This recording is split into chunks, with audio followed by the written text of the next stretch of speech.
প্রিয় বন্ধুরা, আজকের গন্তব্য বাজুয়ার তরমুজ ক্ষেত দেখার উদ্দেশ্যে বেরোলাম। রাস্তায় যেতে যেতে রাস্তার দুই পাশে দেখি অসংখ্য ট্রাক, লরি দাঁড়িয়ে আছে। ভেবেছিলাম যে আজকে হয়তো আমি বাজুয়ার ঘাট পার হয়ে ওপার যেতে পারবো না, কিন্তু দেখেন যে এত পরিমাণ গাড়ি রাস্তার দুই সাইড দিয়ে তরমুজ নেওয়ার জন্য এসে দাঁড়িয়ে আছে। আমি তো প্রথমবার দেখে অবাক হয়ে গেছি। তারপরে গাড়ি থেকে নেমে বাজুয়ার ঘাট পর্যন্ত হেঁটে গেলাম। হেঁটে যেতে যেতে দেখতে এত মনোমুগ্ধকর পরিবেশ যা মনকে দোলা দিয়ে যাবে।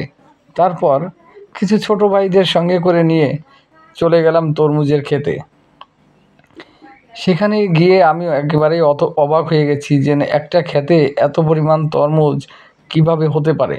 আপনাদের চোখ যতদূর যাবে মনে হবে তরমুজের একটা খনি এখানে রয়ে গেছে।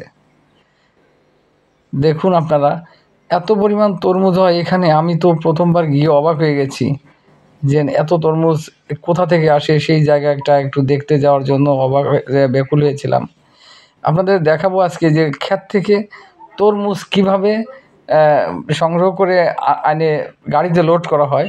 এই জিনিসটা আপনাদেরকে দেখাবো। চেন সিস্টেমে তরমুজ ক্ষেতের থেকে তুলে এনে গাড়িতে লোড করা হয়। আমরা এগোচ্ছি সামনে যেতে যেতে দেখলাম যে রাস্তার পাশে তরমুজের রাখা আছে প্রচুর।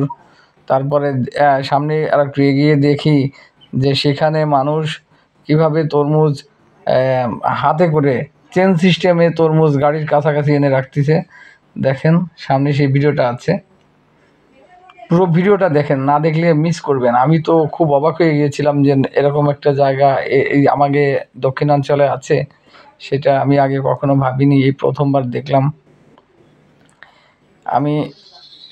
আমার সঙ্গে আরও ছোট ভাইয়েরা আছে, ওরা খুবই মজা করে ভিডিও করছে, দেখছে, কথা বলছে।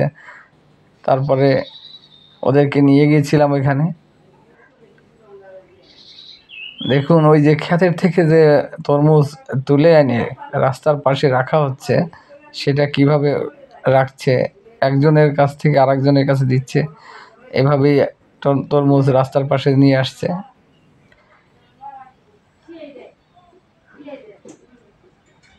দেখুন দৃশ্যটা একবারে অসাধারণ একটি দৃশ্য। একজনের কাছে আরেকজন ফিকে মারতেছে। দেখুন কি অসাধারণ একটি ভিউ, আবার দুষ্টমিও করছে। পুরো ভিডিওটা দেখার জন্য আপনাদের সবাইকে ধন্যবাদ জানিয়ে শেষ করছি।